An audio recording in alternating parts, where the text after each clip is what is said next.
This conference will now be recorded. And I hope it's not me. No, it's not me. So if anyone, It was recording message. yes.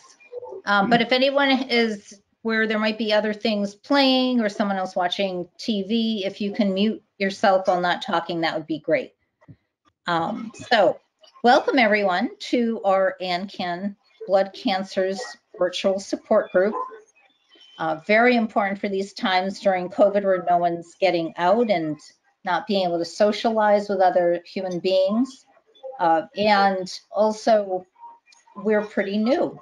We have been around less than a year, and we're so happy that you're all with us. We do see that someone else has joined us, but I don't know who it is. So whomever just joined, your mic is muted, and if you want to let us know if you can hear us or not, that would be great.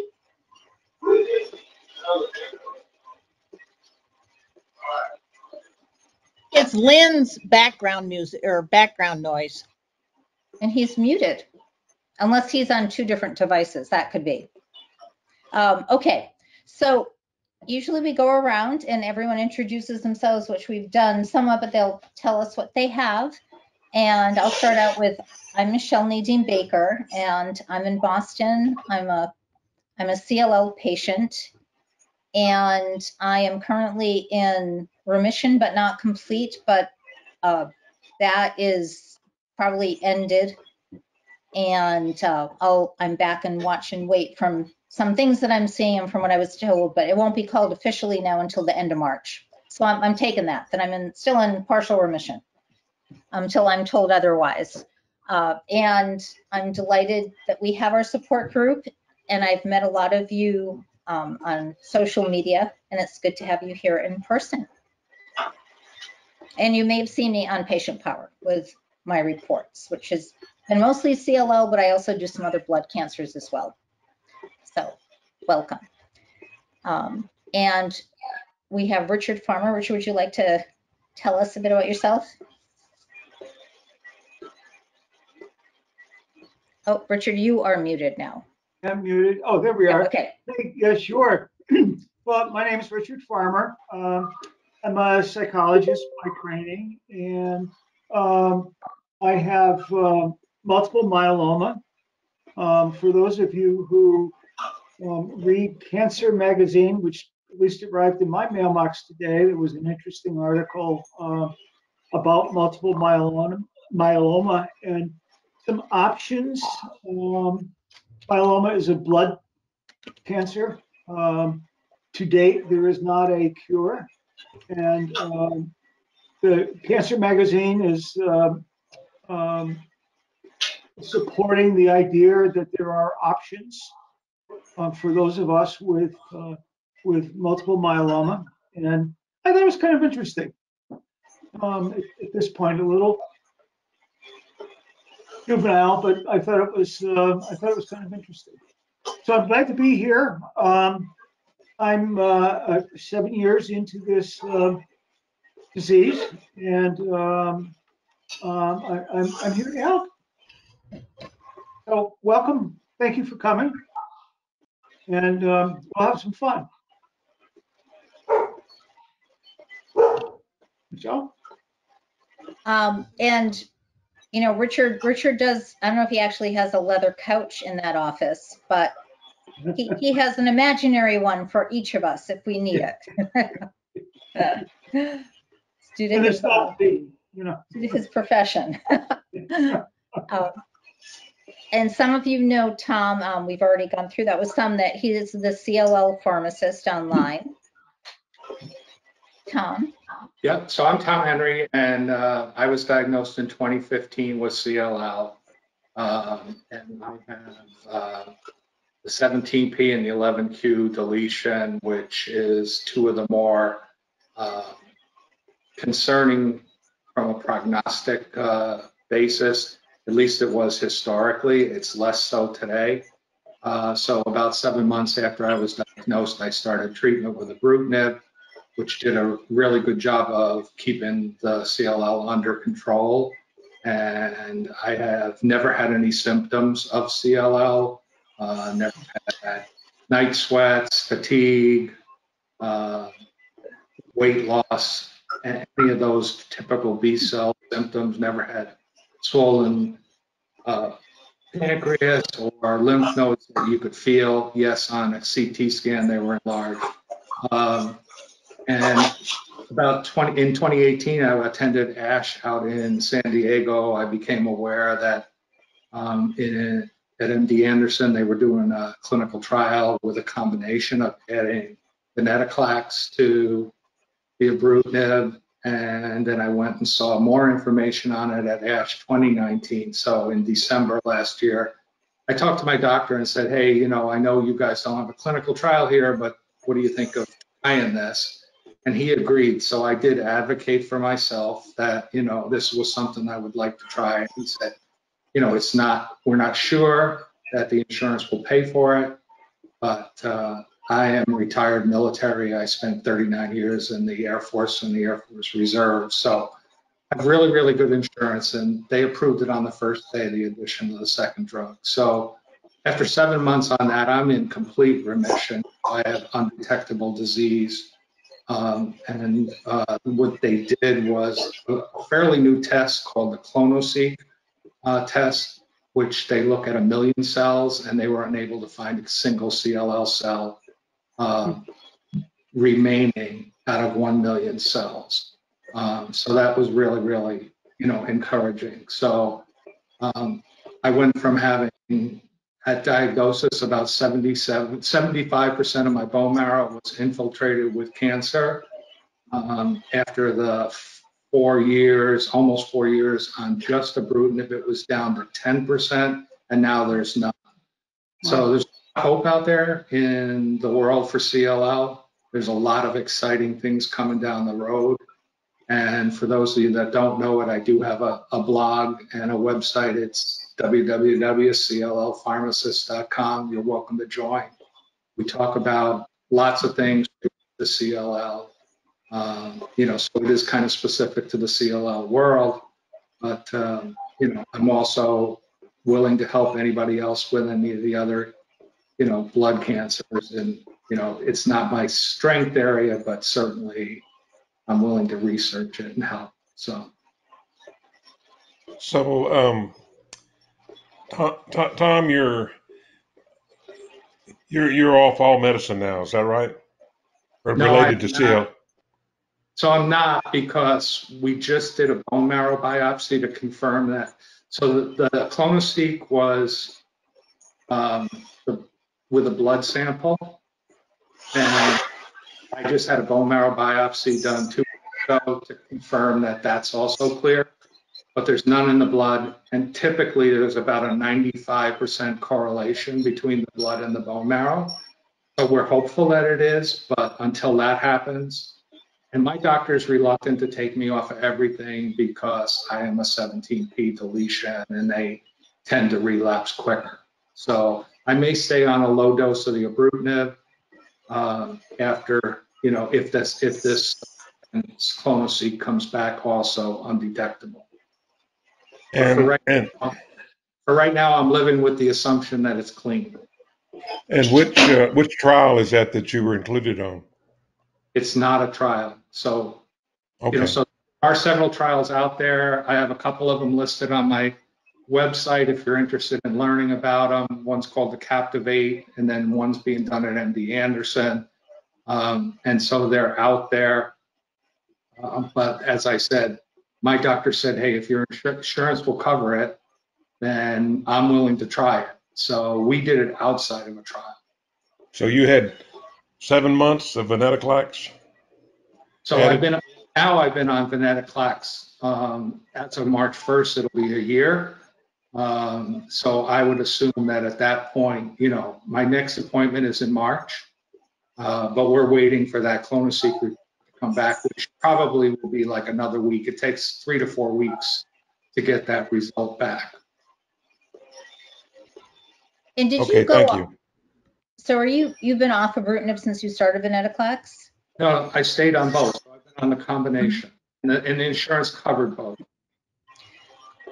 Someone who may join us tonight, she's been on with us before, Jennifer Abraham, just learned she is MRD negative. She has CLL and she just got her bone marrow biopsy results 2 days ago. She's been in treatment for years, the same. She was on, and she will share this, and she has with us, so I'm not speaking out of school. She was on ibrutinib. She couldn't take it. But anyway, long story short, she went on duvelisib and venetoclax on that trial. And she ended the duvelisib due to adverse events after about a year. She stuck it out. She didn't want to, but she has reached, years later, has reached on venetoclax alone and with a duvelisib in the beginning, undetectable MRD. And she is waiting to find out they may be leaving her on it for a while or back on ibrutinib. So anyway, I didn't want to stop the discussion here. I just thought I would add that there is so much hope with all the different things as we were being told.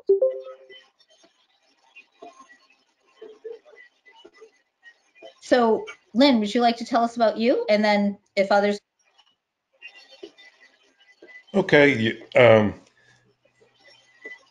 My name is Lynn Bailey. I'm out here in West Texas near Abilene. And I'll try to talk faster for those that are in New York. They're used to fast conversations. Hello, Lydia. Hi. I was diagnosed in 2013 with SLL. And I did have the B symptoms that Tom was talking about. I ran fever for about a week, about roughly 100 degrees fever. I felt lousy, but no other symptoms to indicate why I was running fever. And I was having some night sweats. And so visit with the doctor led to an x-ray, led to a CAT scan, led to a concern that looked like I had lymphoma. And the lymph nodes that were enlarged were not visible, or I guess the word would be palpable. They were internal in the chest area, lung, in that area, and below the diaphragm. And so the local doctor said, we can diagnose you by taking a lymph node and doing a biopsy, or we can do a bone marrow and do a biopsy from that. So I thought to myself, well, sooner or later, it's going to be the bone marrow. So let's do it right now. And anyway, got that done with, and the diagnosis was SLL, because it was not, she didn't explain it to me at that time, but it was SLL as I understood it at that time, because it was the lymph nodes. And I promptly stuck my head in the sand. I didn't want to know any more about it. My wife began to try to research it, but I went into depression, a funk, whatever you want to call it. But and my wife and children intervened and said, you're going to go to MD Anderson. And that really turned things around for me to get to go and hear from a specialist at MD Anderson. And so that diagnosis in October 2013, treatment began in January 2014 with Revlimid and Rituxan. Revlimid is a drug. I think those that have multiple myeloma are more familiar with that. It's a derivative of thalidomide, which was the drug that caused birth defects back in the 70s. 3 months on that CAT scan, the doctor said your lymph nodes have not changed at all. Very, very negligible, which really means this is not working. He said, but we've got a brand new drug just approved called ibrutinib. And of course, in the discussions to start with, he gave me the option of going with chemotherapy back in January, 3 months earlier, chemotherapy or novel therapy or targeted therapy. And I said, well, let's do the novel targeted therapy. And so that's what I did, starting with a Revlimid. And of course, then in 3 months, we switched to the brand new drug, ibrutinib, and we continued with the Rituxan. I probably had about 20 rounds of Rituxan, and finishing about February of 2015. And I've continued to take full dose ibrutinib ever since. And it has worked well for me, controlled the disease.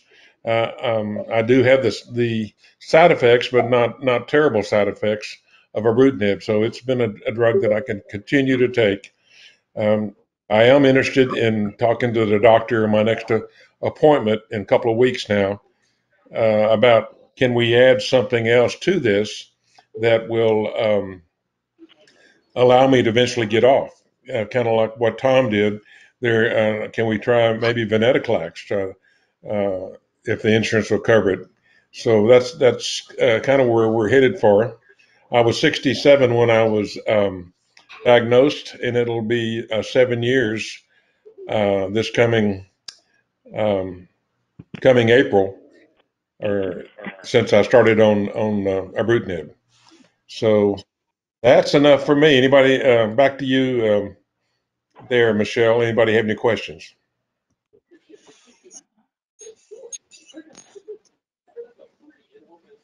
Oh, I would love for people to just keep introducing themselves here. Welcome. I see Alice here, and Seth, and Susan, and Corinne, and someone when they show us, we don't know who that is. There's one more person here without a name, but we can't see you if in case you don't know that. But Lydia, it'd be great if you could, since you're new, to introduce yourself.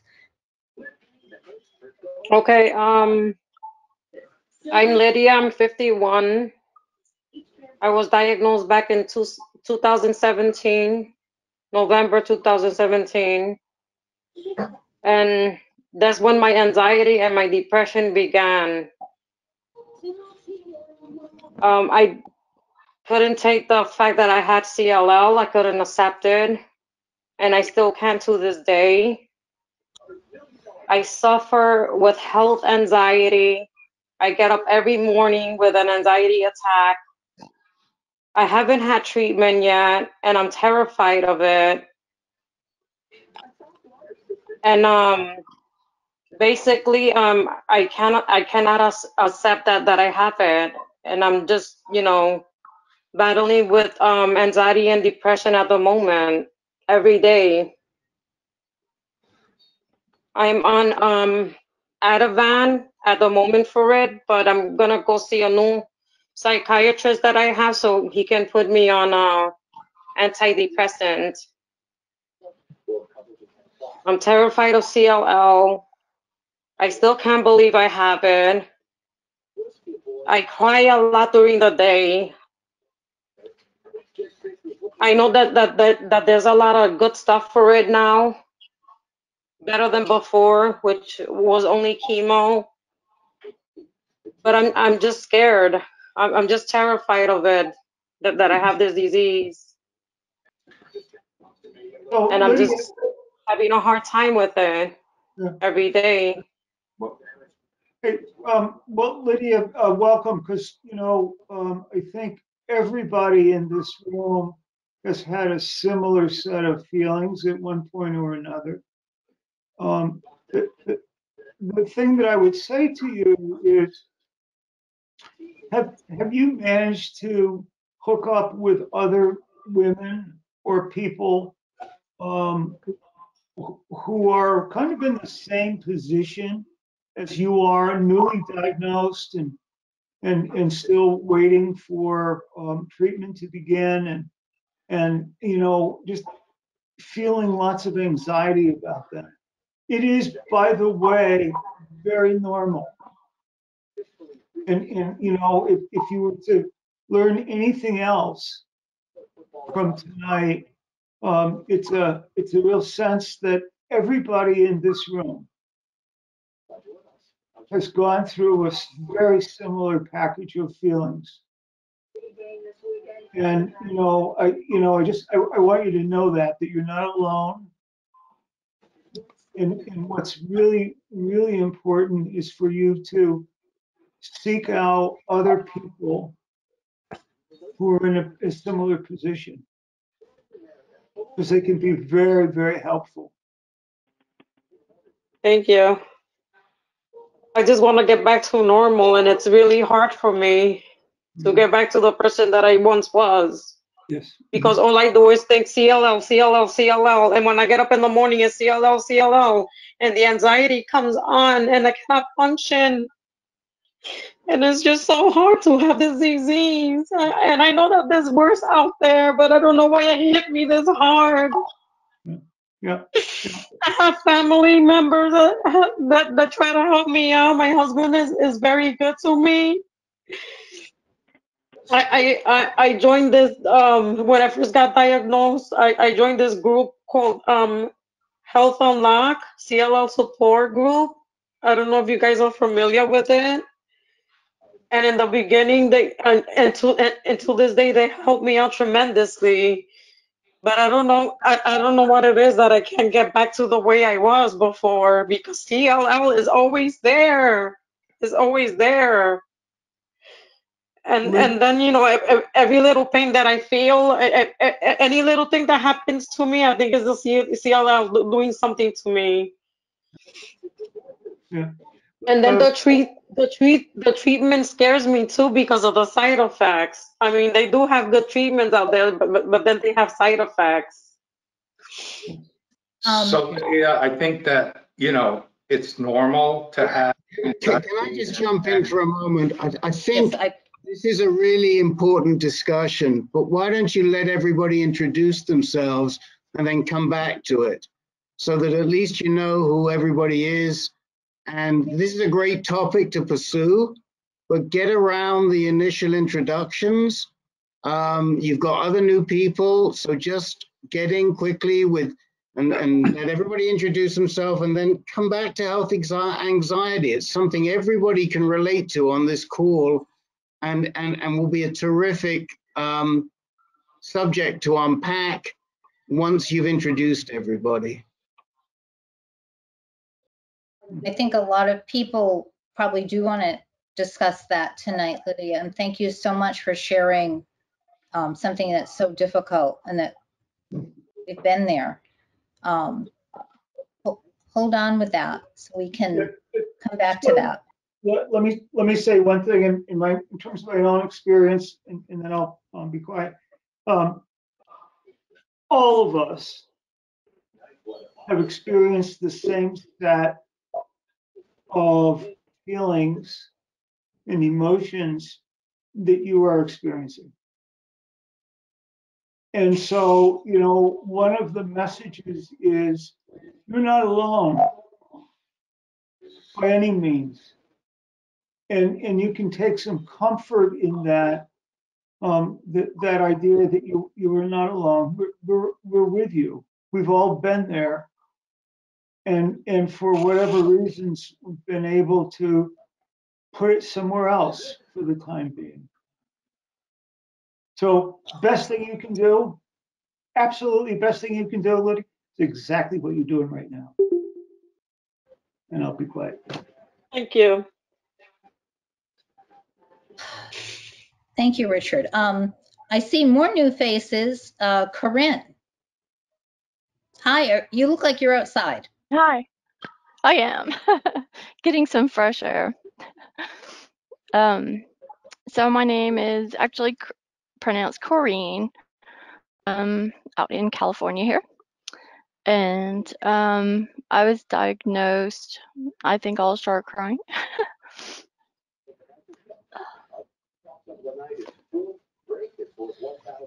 I was diagnosed in May of last year.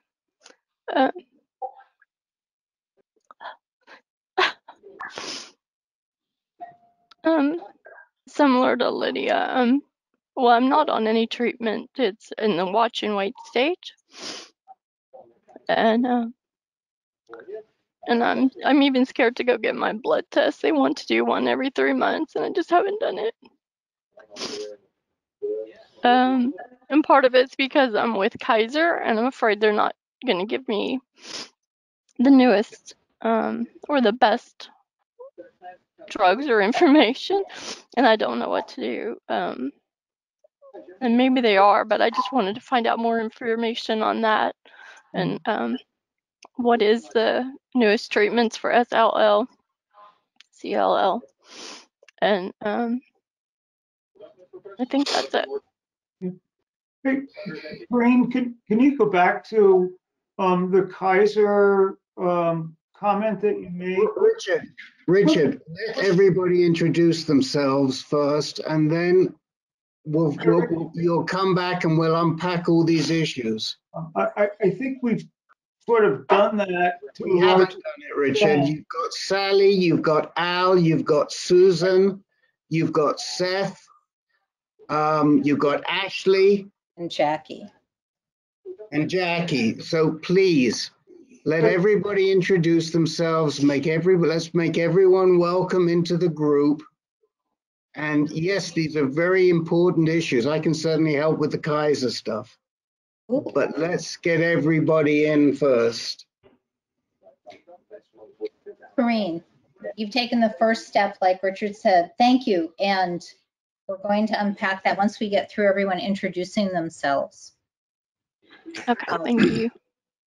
So I have a no name here and my screen in between Lynn and Corrine. I don't know who that is. And that could be someone else for their audio. If you're there, if you'd like to introduce yourself.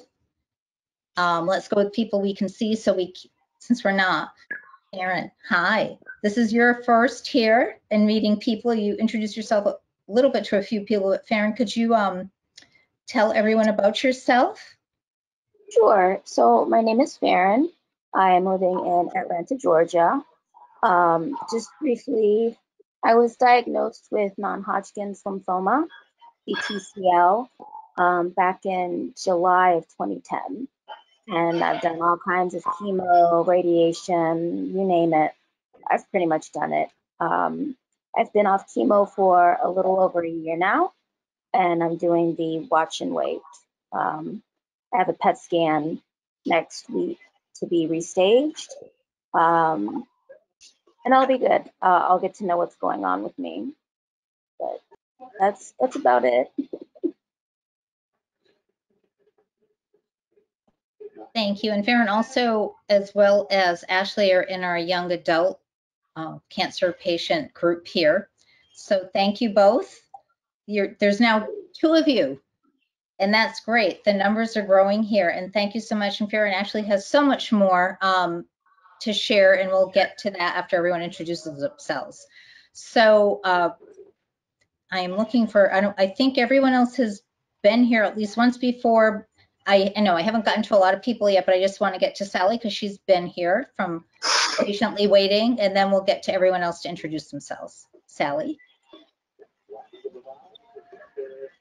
You're muted. I'm Sally Torgerson, and I live in Santa Barbara, California. I was diagnosed with MM in June of 2018, had a stem cell transplant in, my birthday's coming up the end of this month.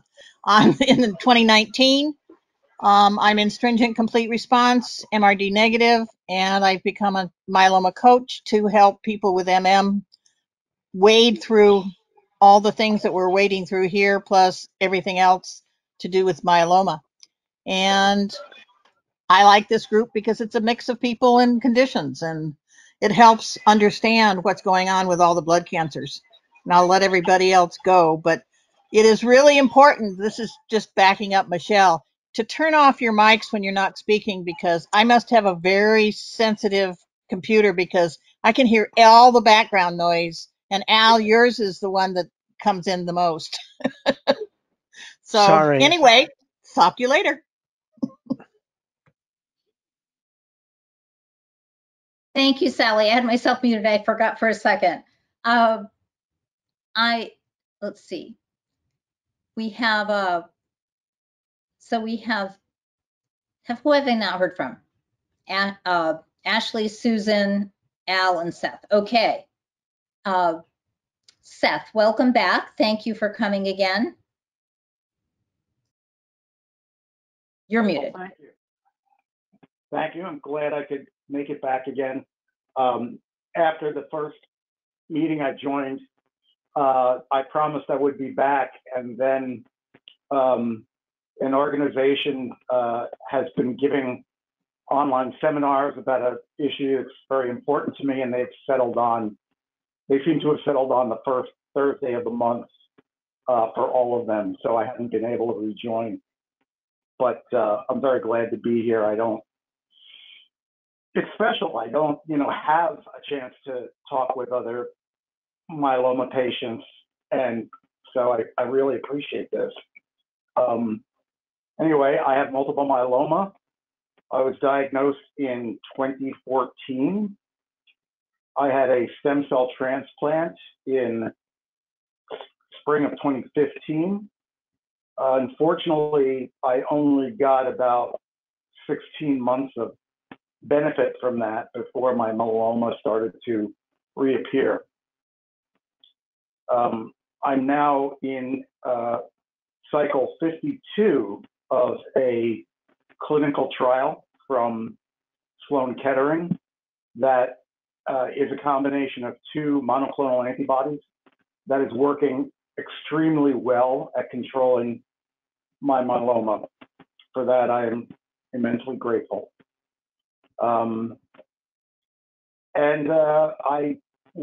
I just tested positive for COVID on Sunday.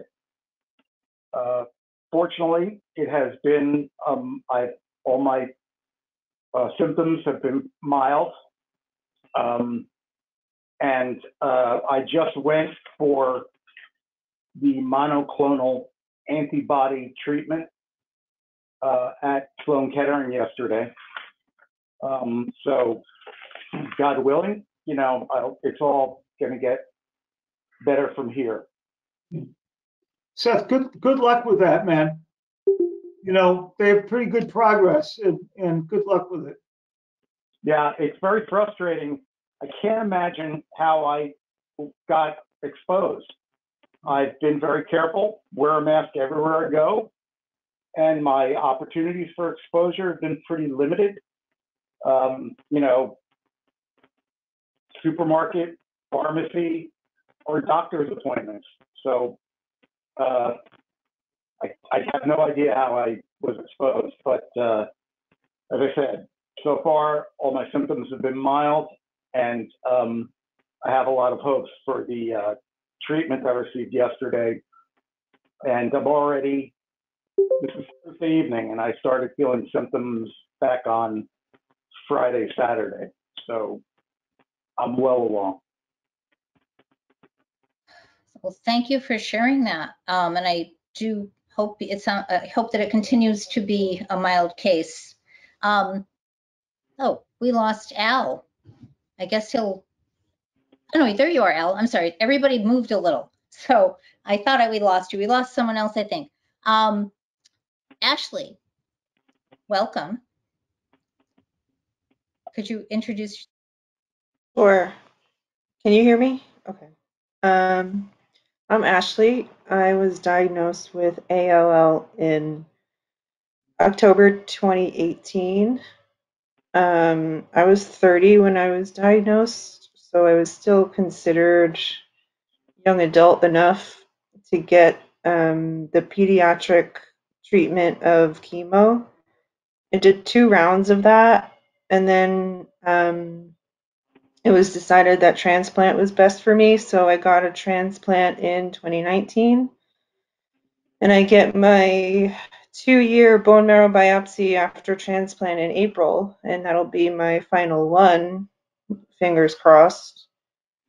I do have some graft versus host disease that is chronic, which is kind of annoying, but I just switched medications to Jakafi, so hopefully that will help and I can get off of some other medications that I'm on. So that's it. Thank you. And okay, since everyone's changed little boxes here we go. Susan, welcome. I know you had a big checkup today. I did.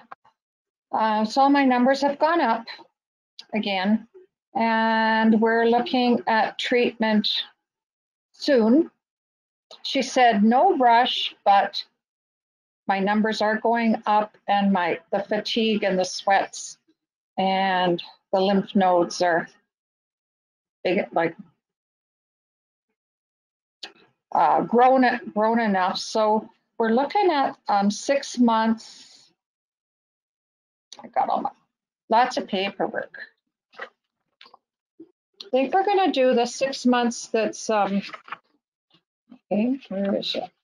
Of course, I can't find it now. Oh, here. Chlorambucil and Obin, you two. She kept calling it just Obin. So you know what that Obin Does that make sense? Yes, that's correct. Okay, so I still have to get back to her, but I think we've decided the 6 month treatment is what we want to do, and that will give me two years, hopefully, plus of no CLL. So it also could extend into 9 months. Since I was at my appointment last, which was 9 weeks ago, in Canada, venetoclax and obinutuzumab has been approved here, but they're not. It's probably going to be available here in April.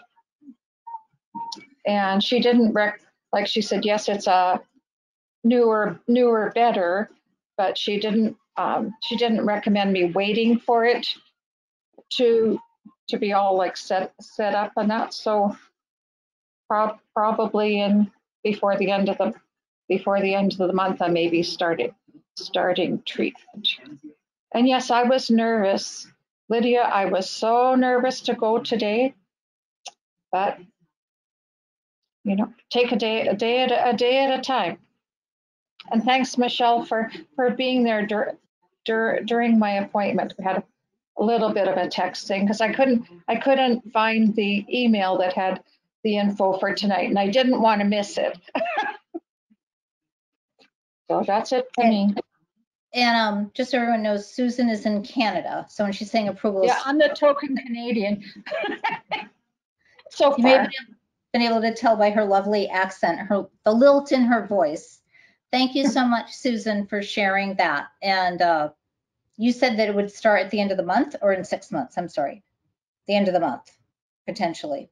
It's a 6 month treatment. Yep. Mm-hmm. And we'll as soon as I get back to the doctor, we'll start it. So she said like probably before the end, mid-February, depending how they get the openings, the appointments set up, because the first part is day 1, day 2, day 8, day 15, and then the pills in between. So. Okay. Well, thank you. You're welcome. Now I still have Al, Jackie, and I think that's it. Al, welcome. Thank you for showing up here. You're welcome. Can you hear me? I'm Al Rubalcaba from Tucson, Arizona. I was diagnosed with polycythemia vera last year, right around this time. And I've been with this group since last year. Oh God, what was it? About September, October, maybe before that. I've had my second phlebotomy just last Friday. That's not a walk in the park.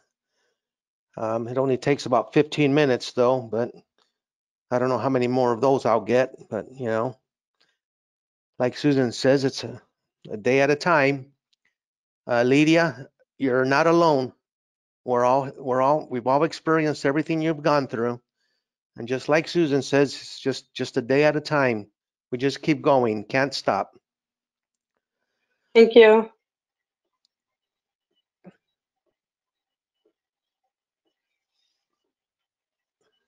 Thank you, Al. You're welcome. And Al has PV? PV, and then we'll go to the next person. Polycythemia vera, which is a blood cancer. And I'm taking hydroxyurea. They keep mixing the medicines, trying to find my dose. So the email I got yesterday from the Mayo Clinic up in Scottsdale was that seems like they found my dose. So keep my fingers crossed. So just by way of explanation, polycythemia vera is where your body produces too many red blood cells. Those of us that have CLL or SLL, we produce too many lymphocytes, as does Ashley's condition, the ALL. And then with the myeloma, that's a plasma component of the blood cancer. So they all vary a little bit, but they are all blood cancers. So for those of you that are not familiar with what all these different terminologies are, just a brief explanation. Jackie, welcome to our group. Thank you for joining us tonight. Hi, everybody. I'm Jackie Tarasenko. First, I want to say God bless you all, and I wish you all luck with your illnesses. I have CLL, and I've had it since 2002. I had watch and wait for 10 years. In 2012, Sandy hit, and I'd say about 3 weeks later, I was diagnosed with full-blown cancer. At that time, I was with a doctor that gave me chemo, and chemo did not work on me at all. And he was ready to give up on me and put me in palliative care. And I said, no way. I did my own research. I studied, I contacted different hospitals, went inside their libraries, and I literally studied what was going on. Pills were just coming into the equation. I ended up switching to a different doctor and going on a clinical trial. I was on the clinical trial for 2 years, and unfortunately it stopped working. And I was switched to Imbruvica and had very severe reactions to it. And then I was switched to calaquence. From calaquence, I've been on it now for quite a while, quite a few years now. My white count went from 178,000 to it's now 22,000. I will never be in full remission, unfortunately, but what it has done for me is like remarkable, and doctors can't get over it. They're amazed by it. I was told to try CAR T, and I did a lot of research on it, and I will not be ever using CAR T because it's a short-term process for CLL. It's not, people are doing it. I'm not telling people not to do it. I'm telling for myself, I will not do it. And I spoke to 2 top doctors in the country, and after I told them about my research with CAR T, they admitted that I was telling the truth. So I'm on calaquence, and I'm doing wonderful with it, and I thank the Lord. Thank you, Jackie, and thank you again for joining us. Now we have one person without a face or name, and if they would like to speak, if you could unmute your mic. I'm not sure if it's someone who's here and just has perhaps also their phone or on as well to help hear the audio. And hold on, I will see if I can unmute you in case you want to speak. Otherwise, I'm going to jump into anxiety and how it affects us all. Let me just see this one person. It is a mobile phone. That's all I know. And okay, we'll go on. And if you'd like to introduce yourself, please do. I know that this other person was supposed to join, but it may or may not be that person. Okay, so anxiety is something. Hold on, I don't think you've introduced Farran, and we really want to hear from Farran. Did we? We did. We did. Heard? I was quick. Yeah. Oh, you were quick. Okay, that's when I stepped out. Okay. That'll teach you. That's right. You will teach me. We've been waiting for you for so long, Farran. I'm so pleased to see your face. Thank you. It's good to see all of you. So, see, Fran, you're well known already. So, anxiety is something very huge, and as we can see, Lydia and Corrine, it's frozen both of you in different ways. Who else here has gone through some, maybe with a show of hands? And Richard, you should probably be leading this. Who else is? I know I've gone through a lot. I went through a lot of anxiety in the beginning, and every time, now I realize certain things are happening. But I don't want to talk about me, but it does kind of go up and down on this journey. Do you want to come in? Would anyone like to comment on anxiety and what's helped, and to help Lydia and some of the others here? So I think like everybody else, initially when you receive any kind of a diagnosis of cancer, it's a real shock. And it's really, really hard to deal with. In my case, at the time that I was diagnosed, I'd already been a pharmacist for about 35 years, but I remember a little bit of talk about CLL, when I was in pharmacy school back in the Stone Ages, and, but not the nuts and the bolts of the disease or what was going on with treatment or any of that stuff. So in my mind, I just said kind of what was said earlier by Susan is take one day at a time. But what I wanted to do was to use a piece of that time every day to learn more about CLL and what was out there and what was available that could make my journey less of a problem. And I did say earlier, I'm one of the ones that was lucky. I never suffered from any of the B cell symptoms, but I wanted to stay ahead of it. So there are some things that you can do. I think one of them is this: be involved in support groups. Try to learn as much as you can about the disease and what the options are that are out there, and educate yourself. And I think that one of the things we should talk about tonight is the benefit of being physically active and how that plays on your anxiety and your depression. So, we'll talk about that. But I think in a general sense, what I want to offer to other CLL patients is hope.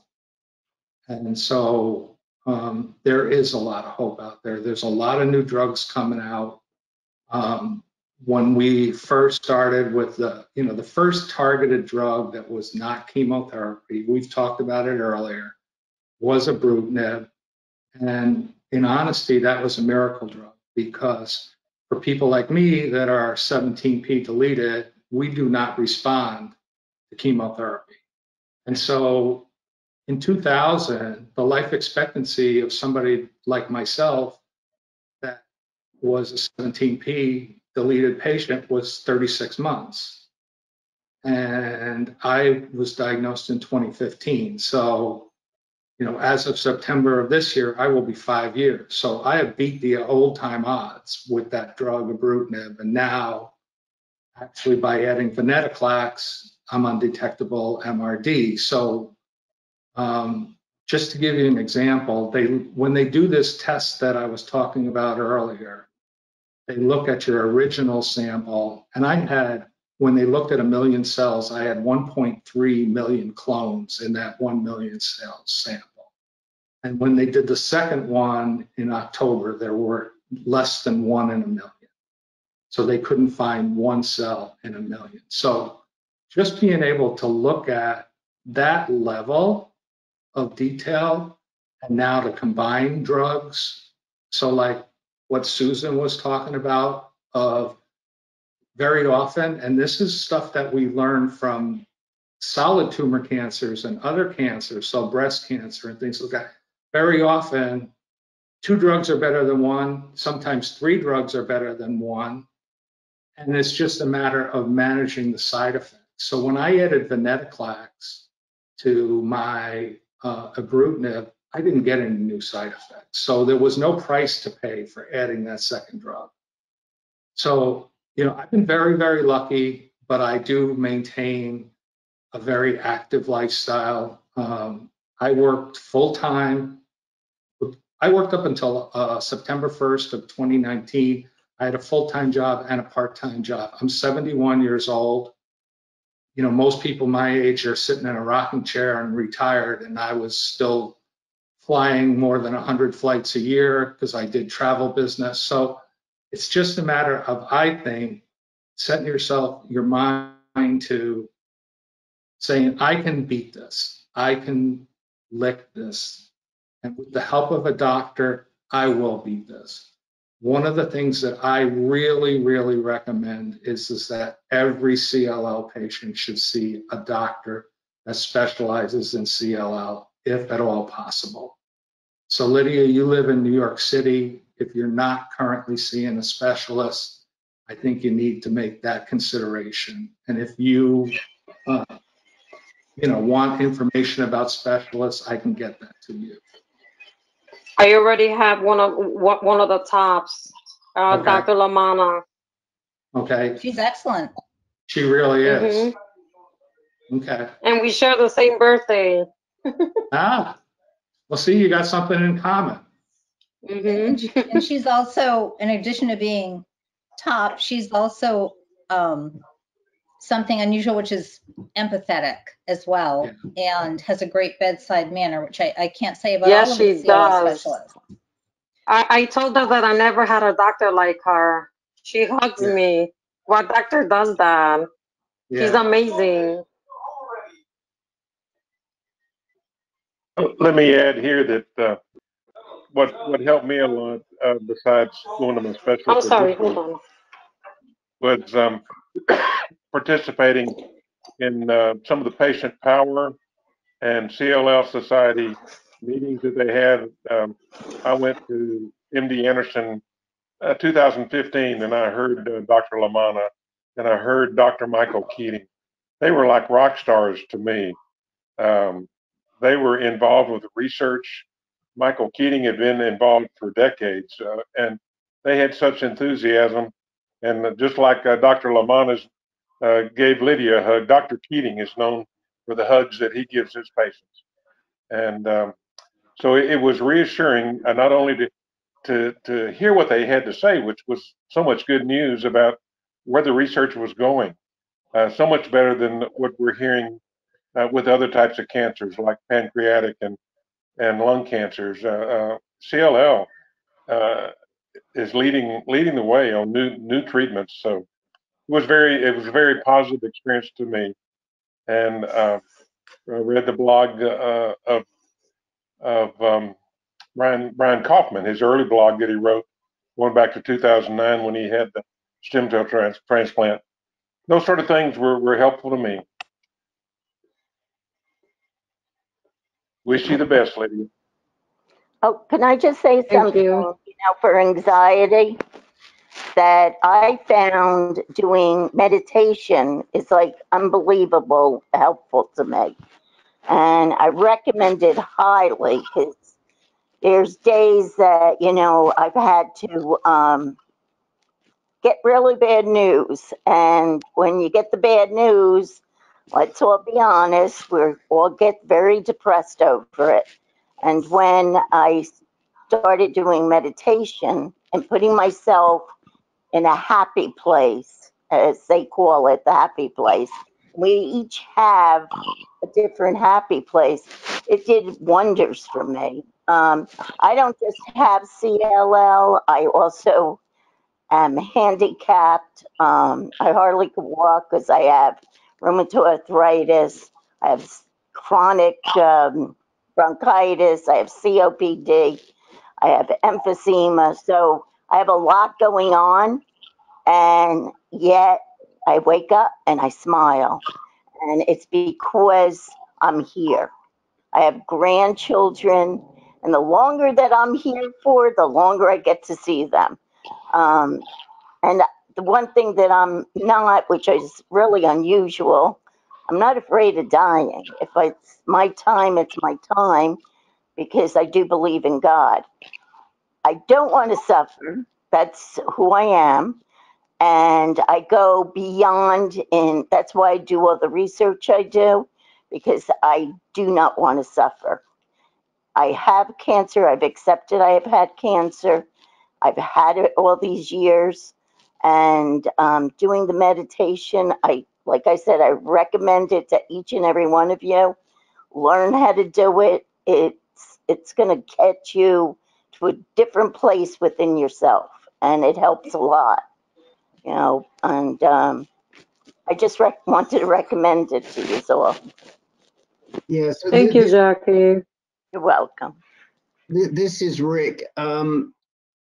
I put a website in the chat window for you. For those of you who aren't using the chat window, it's the little white bubble in the top right-hand corner, and people use it to send messages to each other and send room messages if it's one-on-one, all kinds of stuff. But I put in a link there, insighttimer.com, and it's a live link. You can click on it.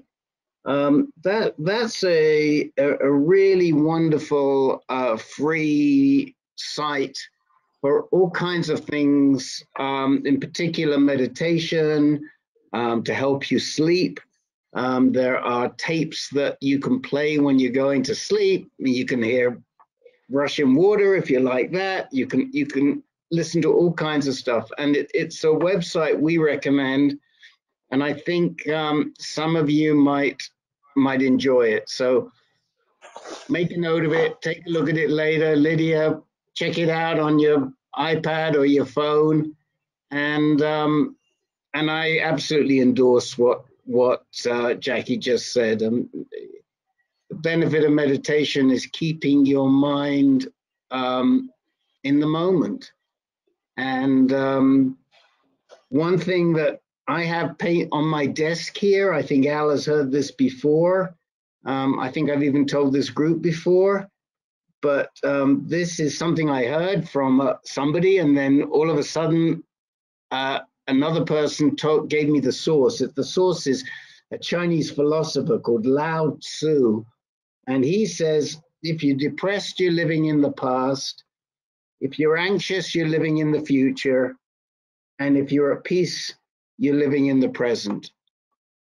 And I think that is such a great way to put it. And meditation is one very good way of keeping you in the present. Thank you.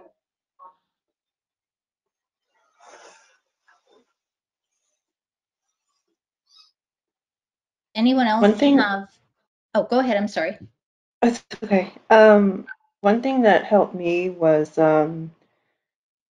journaling, and more specifically going to journaling groups where they'll give you a prompt and you can write about it, and you can share if you feel like sharing. If you don't feel like sharing, you don't have to, and it's kind of therapeutic.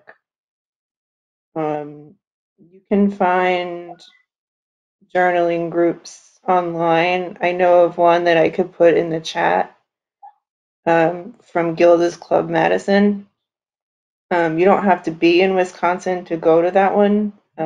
It's virtual, but I know they have the Gilda's Club New York City, which is closer to you. I'm not sure if they have a journaling group, but it's definitely worth looking into. There's also something I found quite helpful. There's a whole genre of writing called writing to heal, which is... Yeah, they have, Gilda's Club Madison has a journaling session called Write to Heal. It's actually on the 13th. And that's virtual? It's virtual, yeah. If you can give everyone that link, but there's also there's a school called Grub Street. It's not a degree program, and they also have Writing to Heal, and it's all virtual right now. So I will also put that in. But thank you, Ashley. I found that writing is a very good way to get your feelings out and emote. And at times you have discoveries of things that you don't realize you're going to write. So it's pretty miraculous. But I've empowered myself with educating myself on my particular disease. And as Tom was saying, education on it really is helpful because to me, it gave me back some control.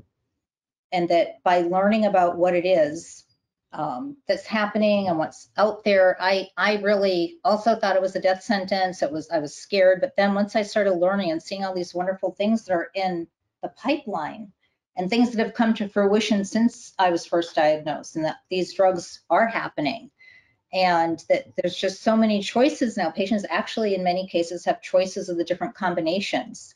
And Lydia, as you had even said, chemo isn't necessarily even going to be the choice for all sorts of us here with all sorts of things. And by educating yourself in some of the different things that are out there and how people are handling this, and even this group right here, that helps you gain some control back in your life, as well as exercise, which someone else was saying. So does anyone else have anything to share with how they've dealt with anxiety? I have one really great thing, and we heard this in our caregivers group a couple of weeks ago, and I so love this, and maybe it'll help somebody here. How many of you have woken up in the middle of the night full of anxiety and can't get back to sleep? Ashley, anyone else? Lydia, Farran, Susan, anyone else? Al, I know Al has, even if he doesn't admit it, because he's told me that's happened to him. So I know. So what we have a nurse practitioner, an oncology nurse practitioner who has an organization. They're a partner in our caregivers group. By the way, if you have caregivers, we have a group for them, and they're very, very welcome to join that group. And what goes on in the caregivers group doesn't get back to the actual groups. So don't worry about that, but please join the caregivers group. Anyway, Wendy has a technique where she says that, and she recommends journaling. She says that if you wake up in the middle of the night, write down the thought in the middle of the night. When you get up, keep a pencil and paper and write down that thought, and just leave it there. And once you write it down, you're going to get it out of you. It may help you get back to sleep. We've spent a lot of time talking about it. But here's the trick. In the morning, you take that piece of paper and you tear it up into little bits and you put it in a jar. And she has said that that really, really helps. So I'm just putting it out there as a thought to you that if something wakes you up at night, write it down and then tear it up into little bits the next morning and see if that makes a difference. So I think that, with both Lydia and Corrine, one of the commonalities is watch and wait. And for me, watch and wait was a really difficult time. I think that when we hear the word cancer, when we're talking about other cancers, the teaching is, hey, we got to get this fast. We got to be aggressive. And then you go and you're told you have a cancer and we're just going to watch it. And we're going to wait. And it's like, oh my God. So you have that lack of control that we talked about a little bit too. So, I don't do well with uncertainty.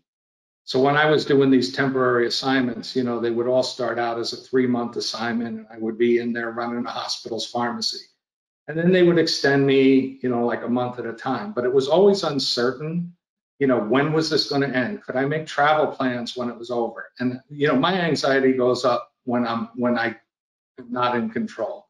I'm just that type A person. I want to be in control of everything. And, so watch and wait is really difficult, but I will tell you that, like, I'm a member of a local CLL Society supported support group here in Tampa. And we have a woman that had 3 cancers before she had CLL, and she survived them all. And she was watching weight for 18 years before she needed to have treatment. And she had really very minimal symptoms and, very little lymph node swelling or anything. So there are patients that live a very, very normal life with some of these blood cancers. And, once they reach remission or they're in watch and wait for really, really long periods of time. So, do not view CLL or SLL as, any kind of a death sentence or something that's hanging over your head, because there is so much progress going on today. And we will be in better position now. That ibrutinib that we talked about earlier has only been on the market for 5 years. So it's really, really recent. We don't even know how long people will live, and have their CLL controlled on that drug. I know people that have been on it 9 years, and they still haven't had any progression of their disease or any of their symptoms come back. So just having it controlled right now, means you'll be around maybe when we find the cure. So you're young enough, both of you are young enough that, 10 years from now, we may have a cure. So just keep thinking positive thoughts if you can. Lydia, don't wake up thinking CLL. Wake up thinking sunshine. And what a beautiful day it is outside. Or that you're happy to put your feet on the floor.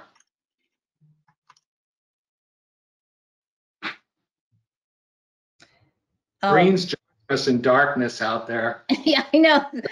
Green, Green, did you say you're in California? Yeah, I'm in Northern California near Napa. That would make me happy, I think, being near Napa. I'm generally, I think Lydia kind of, I was already crying for her, but before I talked, so it made me more emotional. Plus, my mother today was diagnosed with a different type of cancer. So today's been hard. Well, good luck for her. Thank you. You need to be there to support her, so you need to have a positive attitude. Yeah. So everything everyone's been saying and keeping up on things and what's happening in each of your disease areas for treatment helps with you being your own best advocate as well, and being out there to advocate for yourself. Even when you have the likes of someone like a Nicole Lamanna or a Bill Weirda or Tom Kipps or the top docs and all the other cancers we have here, it's still good for you to understand the differences when they say, well, you could do this or that, or know if they tell you the treatment they're suggesting, yourself, if for you that's going to work, or your lifestyle or what you're envisioning, or the things to ask about it. You can leave it on. Sorry. So I do know that we had promised Corrine regarding Kaiser. Real quickly, is anyone else here on Kaiser or dealt with Kaiser? I know Rick had said he was familiar with Kaiser. Tom, have you ever dealt with it from the provider side? So Kaiser is an HMO, and they're pretty restrictive in who they let you see. But they do allow people to go outside the network. There might be a little bit of additional cost. Initially, if you're in watch and wait, I don't think it's as important to have a specialist, but as you get closer and closer to needing treatment, you need to figure out how you're going to get them to refer you to somebody that specializes in CLL, because to my knowledge, there's nobody within the Kaiser network who's a CLL specialist. California is loaded with CLL specialists. I think my list that I produce has well over 30 doctors across the state of California that, are definitely CLL specialists. And I classify somebody as a CLL specialist is they see at least 50% of their patients have CLL. They participate in research on CLL. They publish articles on CLL, and they see patients. So some of the lists that are out there have people that only do research, but they don't want to see patients. So that's no help to those of us that are looking for treatment. So Tom, let me come back to Kaiser, because I do have a lot of experience with Kaiser, Corinne. I'm not a blood cancer patient. That's why I sort of stay in the background here. I'm just involved with ANCAN. But when I was diagnosed with stage 3 prostate cancer back in 2007, and I was diagnosed at Kaiser in Terra Linda, San Rafael. And I advocated for myself strongly at the time. And they wanted to send me up to Petaluma or Santa Rosa, I think it was, for Petaluma for radiation. And I said, well, where else can I go? And they said, well, you could go to UCSF, but it's a lot further. I said, no, it isn't. And I got into UCSF, and I got half of my treatment at UCSF and half of my treatment at Kaiser. The key with Kaiser is to really push them and to advocate for yourself and to know what it is you want. And there are hidden oncologists in there that do have specialties. So now, in the past 7 or 8 years, they now have 3 docs that specialize in prostate cancer. Most people don't know that. But if we get somebody who's in the Kaiser system anywhere in the country, they could be in Kaiser, Virginia. We had this past week. We say to them, make sure you pull one of these guys into the team. So you have to start sniffing around to see who really has an interest in CLL. And my guess is there will be somebody. And then you try and get them onto your team. If there is no one, then you can petition, like Tom just said, to get to see a CLL specialist. And you just have to keep going. You push it right up. I mean, I petitioned for a test. They turned me down. Went all the way to Sacramento, and in the end, they covered it for me. But Kaiser, it's all about being your own best advocate. And if you keep coming back to this group, we'll keep figuring out ways for you to be a pain in their butt. Which Kaiser do you attend? So in Fairfield, and Fairfield, yep. the doctor is, I guess, an oncologist. Is that right? The blood doctor? Yep. Hematologist. But hematologist. Yeah. But he, from what I remember, is that he does sort of specialize in blood cancers. Here's another thing that you can do with Kaiser, and I do recommend you do it. Get on the Kaiser Northern California website and try and pull up all of the oncologists, and you may be able to separate them. I don't know if they give you the option for blood cancer or not, but you might want to even look at the hematologists, because most of the hematologists have some good experience with the blood cancers. And see if you see somebody in there you really like, and then ask for a second opinion with that person if you feel that you don't have a good connection. It's very easy to get a second opinion at Kaiser within Kaiser. So if there's another doc you like better in Kaiser, whereas in a lot of other places, I mean, if you're at UCSF, for example, and you want to see somebody else in the same department, it's really difficult. At Kaiser, you can go see anybody else you want to see. All you've got to do is put in a request and they say, sure. So it's worth looking at the profiles, going to the Kaiser website, looking at the profiles, reading about the people. Maybe you and Tom can exchange email addresses.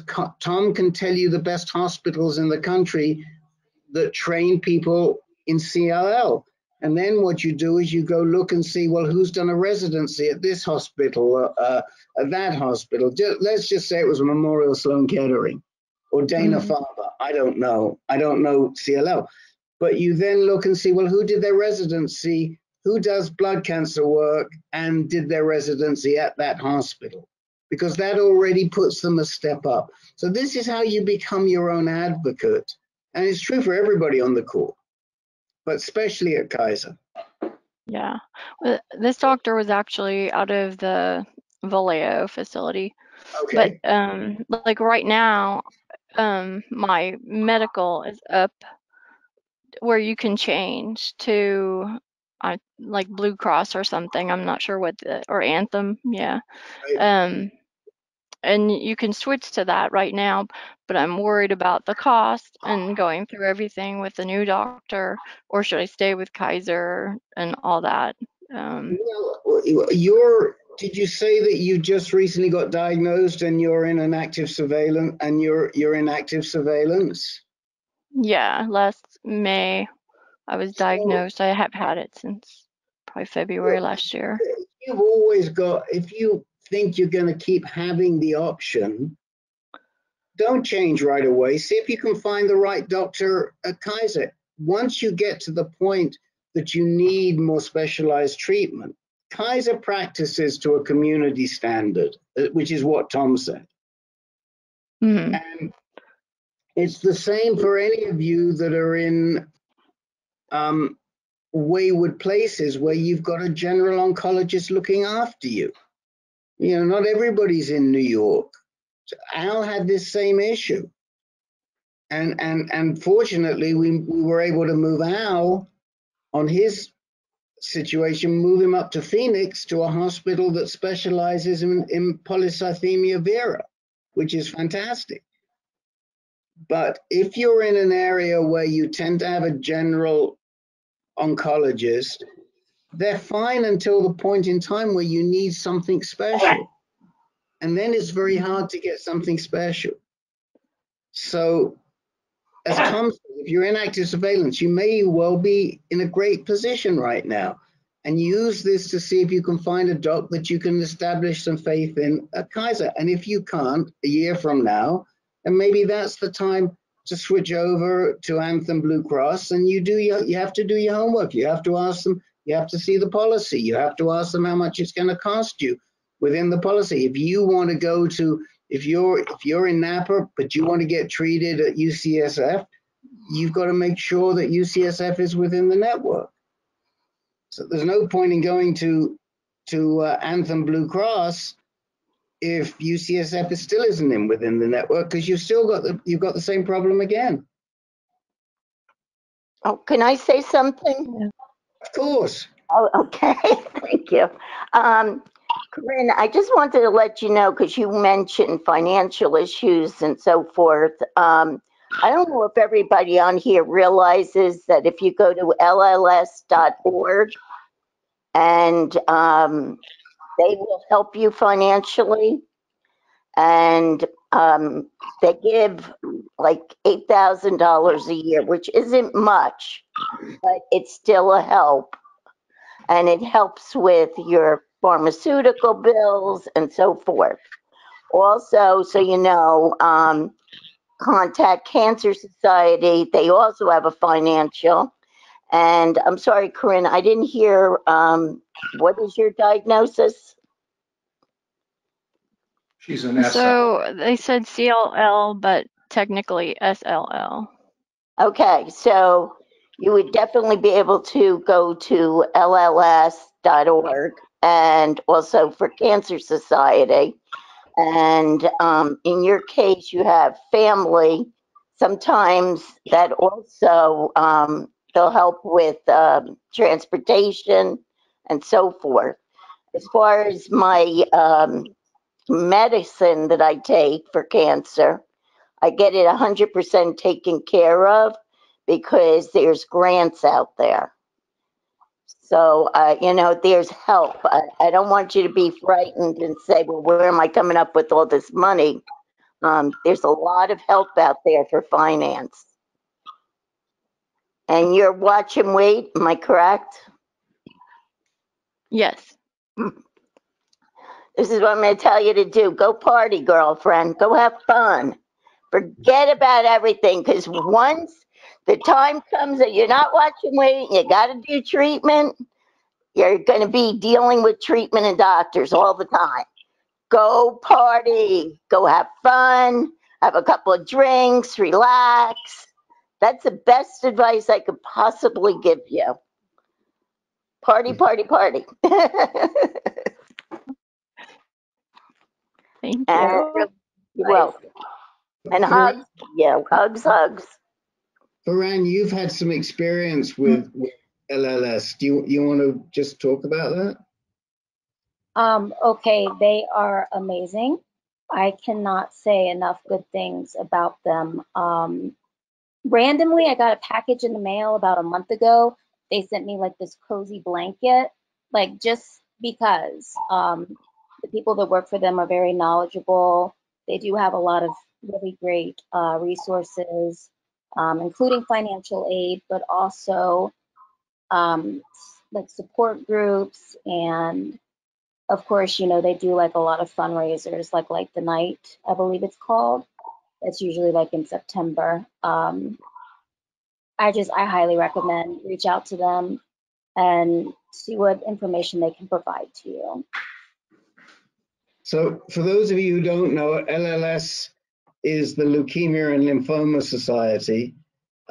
What I don't know, and maybe Jackie or Farran or somebody else knows, is whether they only assist leukemia and lymphoma. I mean, what happens when, I know there are multiple myeloma groups, but if you have multiple myeloma, or if you have a rarer type of blood cancer like polycythemia vera, will LLS talk to you? No, they only deal with leukemia and lymphoma, which is CLL. However, if you call the Cancer Society, they have other groups for each illness that you have that will help you. And one of the things that I found in talking to the LLS experts is if you have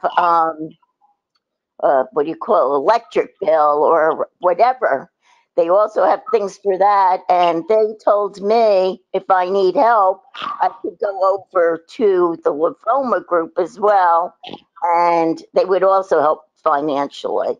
So there's lymphoma group, leukemia group, and LLS, and that's for CLL.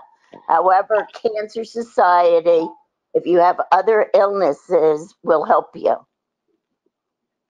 I actually just pulled up their website, and for disease information, they have leukemia, lymphoma, myeloma, I'm going to butcher this, myelodysplastic syndromes, and myeloproliferative neoplasms. Oh, wow. So they do have a couple more than just leukemia, lymphoma. Okay. And They can honestly, be different. people That's are why. sorry. I didn't mean to interrupt you. They had told me different when I spoke to them. They said it was only for leukemia and lymphoma. So I just clicked on where it says support resources, and it says the Leukemia and Lymphoma Society is committed to providing information, resources, and support to those affected by blood cancers. Right. So my guess is that even Al, with his polycythemia vera, could call them up and see what support and financial support they might have. So It would not hurt. And Farran, what kind of blood cancer do you have? I don't know if you shared that with everyone. It's non-Hodgkin's cutaneous B-cell lymphoma. And that's a pretty rare one, right? Not so much, but the variation that I have is granuloma slack skin syndrome, and that's less than 50 people on record as having that. wow. Oh my goodness. Mm-hmm. And where are you getting treated, Farran? I go to Emory and I have the best doctor of all time. Fantastic. Wow. Okay. So I don't want to, I usually don't promote my website, but I do have resources available for financial aid for blood cancer patients. So it's www.cllpharmacist.com. I also have a list with over 450 CLL specialists across the world. So check it out. There are opportunities. If you send me your email address, I'll get you those resources, the list of doctors, and the document with all kinds of links to save money on your treatment.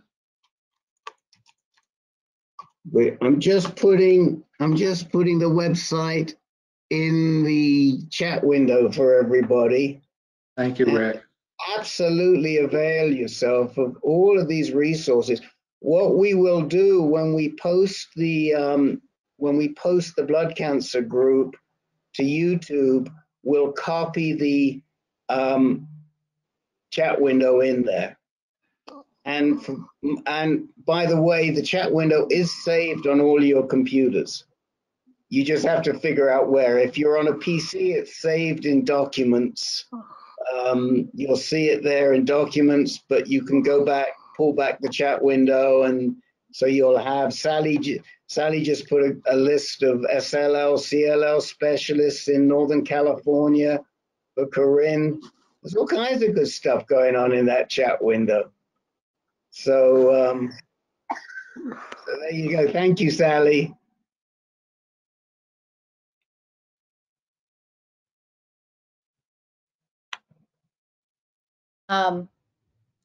So I just was wondering if Richard had any words for from your professional opinion as a psychologist, or you're not so, or maybe you don't want to say it's professional opinion, but your opinion as a patient or a psychologist regarding what they're all going through and anxiety. Well, the issue about anxiety is a sense of loss of control, either psychologically or physically, and it tends to generate some pretty negative feelings. There is a wide variation of things that people can do. Many of them have been talked about this evening. I wish that Kenny had been able to join us today, because one of the things that adults very often do is exercise. Perhaps one of the best ways of blowing off all of the steam and generation that it generates is to get rid of it by exercise.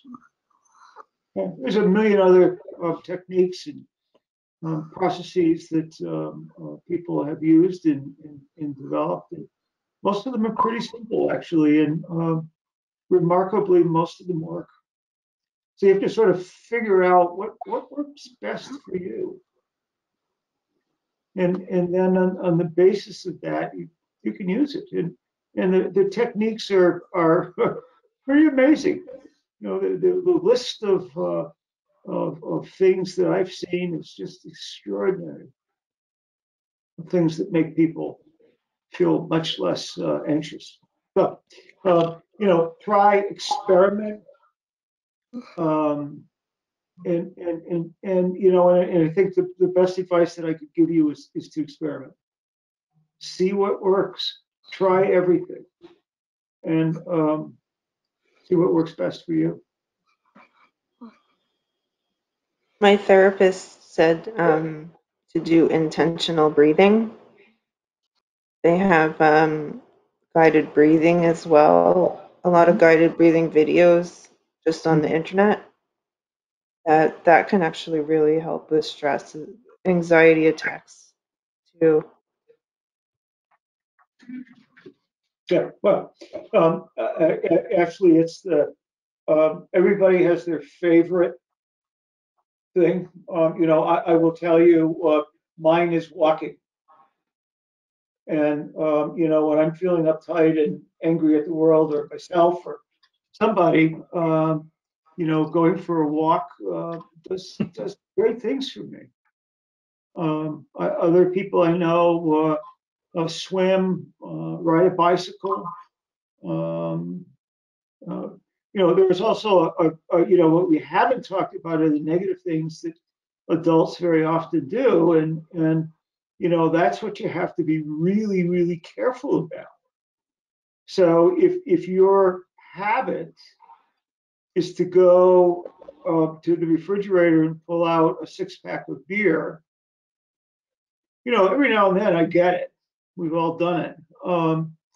However, there is a real danger. Same thing would be with the myriad of drugs that I couldn't possibly explain, but Tom could. So if not feeling well, I'm going to pop a couple of these. Half an hour later, I'm going to sleep. So if you really, do some assessment of not only what works, but are there long-term health consequences to what works.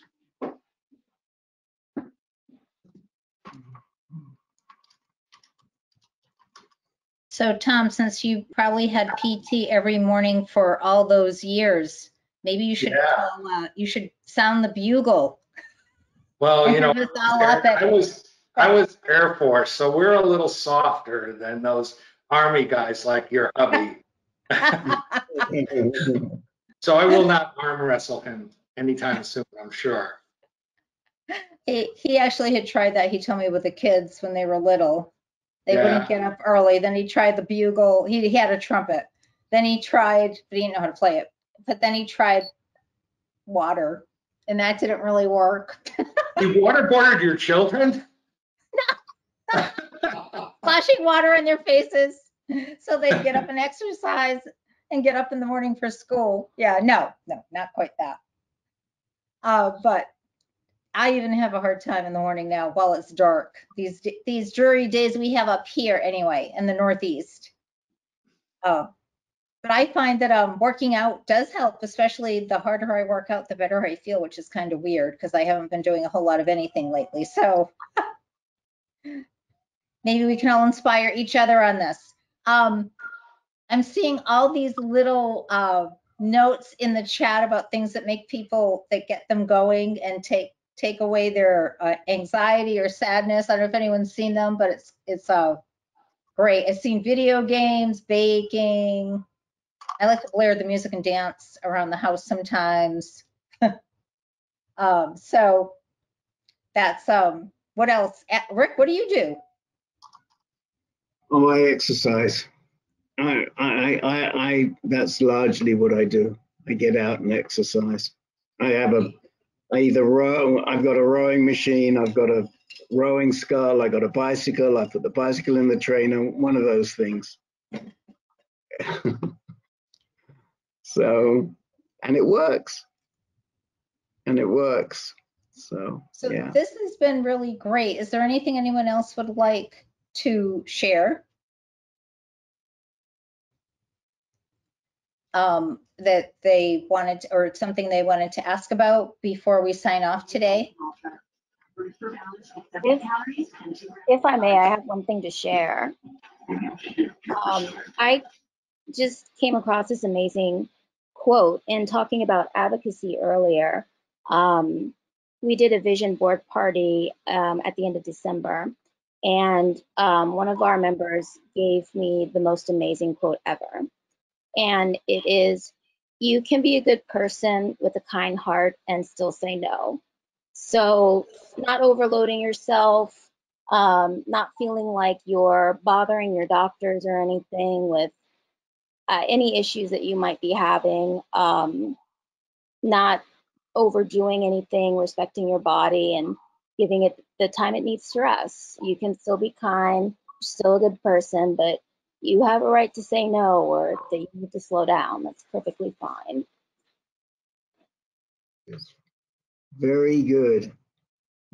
My mother, God rest her soul, used to have a little handwritten note in a frame along side a picture of somebody who she thought was one of her mentors or her guides. And the little note said, "The gentle art of saying no." And it's a very difficult thing to say no. Al, did you have something on your mind? I can see you got your microphone on. Yeah, but you can continue. I just want to ask Ashley something before we sign off. Go ahead. But back to say no, like I've always used to, I was like a crew leader, I ran the shop at work, and the guys are so macho and everything, and it's okay to say no.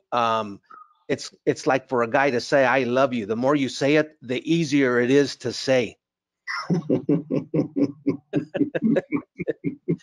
But back to Ashley, you mentioned this the last meeting we had, and this drug has been brought up with my doctors that if Hydrea did not work, and I just want to know if you've started it and how's it going for you, the Jakafi. I started it on Sunday. So far, so good. The intention was to replace the prednisone that I'm on and the cyclosporin. So I'm gonna start tapering off of the prednisone in like a week and a half. Mhm. So we'll see how it does at that point. But so far, so good. I mean, the side effects are increased bruising and I think higher cholesterol and a small chance of skin cancer. So you just have to make sure that you check everything, on a regular basis. Yeah. I just turned around to fish this out of the garbage can. So I just got this information. Oh, wow. As a pharmacist, and it says how you can help your patients adjust their dose. I think I'm going to save it and I pulled it out of the trash. I think I will become a little more knowledgeable in it now that I know somebody that's on it. Yeah, and I was going to ask you, Tom, are there different milligrams for that drug? I really am not familiar with it, but it is a kinase inhibitor, kind of like the ibrutinib and the acalabrutinib and the calaquence that Jackie said she's on. They just work on a different protein on the cancer cells. So I'm going to do a little research, but let's see what it says here. Yeah, it comes as a 5 milligram, a 15 milligram, and a 20 milligram. And the dose is recommended twice a day. So, but there's all different strategies on, how to adjust it, how to increase the dose, when you should decrease the dose. So I'm going to be doing some reading, I guess. For what I take it for the graft versus host disease, I'm on the lower end of the dose, so I take 5 milligrams. Okay. But what I heard from my doctor is that people who are taking it for active cancers, it will be a higher dose that they'll be on. I think he said the most that I will probably take, depending on how well I do, I'll be bumped up to 10 milligrams twice a day. But for those who are using it to treat cancer, I'm not sure what they would start at, but they would usually get a higher dose. So I wanted to do something with Susan. Susan, you talked a little bit earlier about going on the combination therapy and that the venetoclax and obinutuzumab won't be available until April. I really think you should look at the data that's out there on that combination compared to the chlorambucil plus obinutuzumab. And if you're not really, really suffering, you may want to see about, can you hold out and get the venetoclax approved in April? Because I don't want to second guess your specialist. They know you, but the data does support that the combination of venetoclax and obinutuzumab is significantly more effective than the chlorambucil. I have information about that combination and being compared to chlorambucil on my website. So, and I think I have your email. I'll send you a link to it. Oh, thank you. Yes, you do have my email. And I found a couple of documents from that say ChatLog. How about that? I was looking in, what's that other? You'll find in that chat log from today, because they're dated. Right. You won't find today's chat log until we get off, right? But you'll find the historical ones. And when you open the chat log from today, you'll find the CLL pharmacist. And I will be sure, I think you're in our database. You get our reminder, don't you, Susan? Yeah, so yes, I do. I'll be sure, I'll make sure Tom and that you and Tom have each other's emails. I'll do that after the meeting. And so Thank you. To connect you. And then you guys can communicate from there. I'm making a note for myself right now. Susan and Tom got it. Yeah, if I had that choice, that's what I would do. But that's me.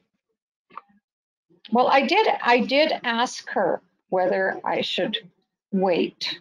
And I didn't get the impression that she thought I should wait, but it was kind of hard to tell. So I don't have to tell her right away.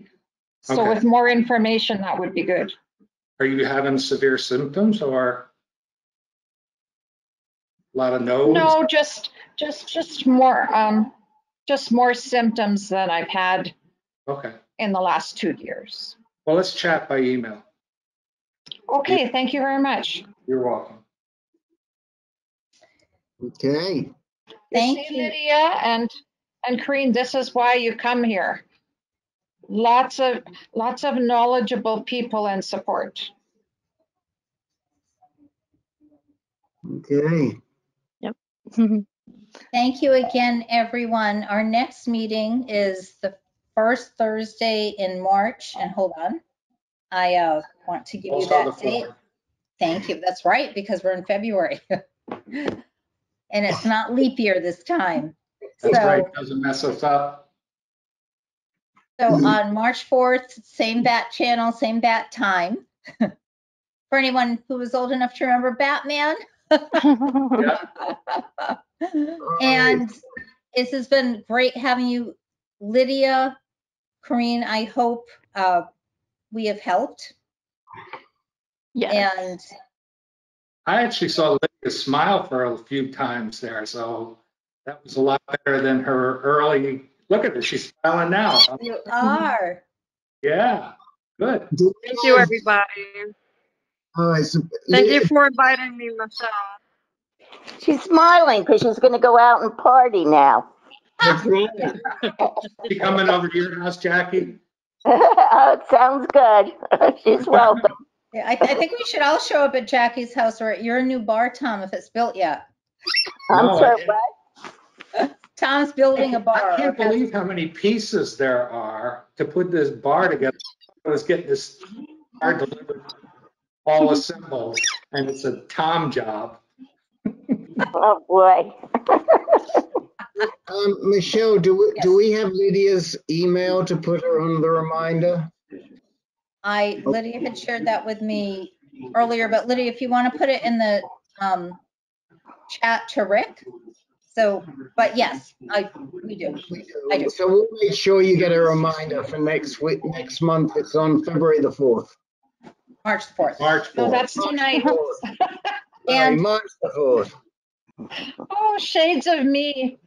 It's okay. It's all right. We were in January, and I asked, wasn't there going to be a meeting in January? And Sally, thank you again for myeloma crowd. For those with multiple myeloma, that's another great resource for you. Sally's very involved. I'm sure she would love to share information on that. And this has been wonderful. Happy Valentine's Day next week. Although I don't have on red, I do have on love. I guess it's not so great on black. The CLL fashionista. There you go. So, if the moderators can just give me a couple of minutes, Michelle and Richard and Tom, that would be great. Thank you.